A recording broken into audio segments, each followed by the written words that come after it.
Have you ever heard about Mary Magdalene this way?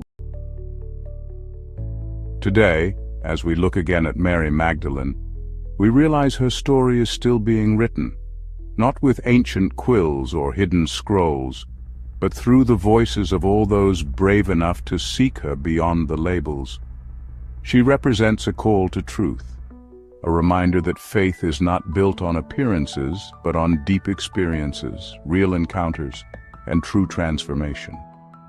This new perspective on Mary Magdalene invites each of us to reflect on how we view women in Scripture and in life. For a long time, female figures were relegated to secondary roles, often remembered only for their mistakes or suffering. But Mary shows us another possibility, being remembered for her courage, her faith, and the mission entrusted to her by Christ himself. In today's world, she is increasingly seen as a symbol of spiritual empowerment, not as an ideological banner, but as living testimony that God shows no partiality.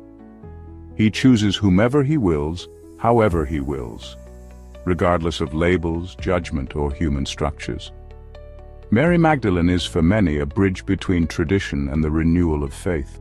She inspires women who lead communities, men who have learned to honor the feminine in the spiritual realm, young people seeking identity, and all who feel marginalized within religious spaces. Her presence in the resurrection narrative is a milestone, a sign that God trusts broken hearts and willing hands. And yet one question still lingers. What happened to Mary Magdalene after Jesus' resurrection?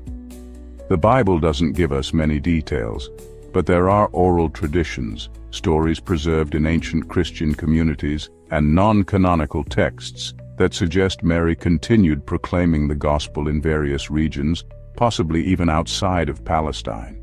Some writings indicate she may have lived in Asia Minor or even in Gaul, where she became a spiritual figure among local communities. Other accounts, more symbolic than historical, say she spent her final years in prayer and contemplation far from public view, but still deeply connected to the mission entrusted to her by Jesus.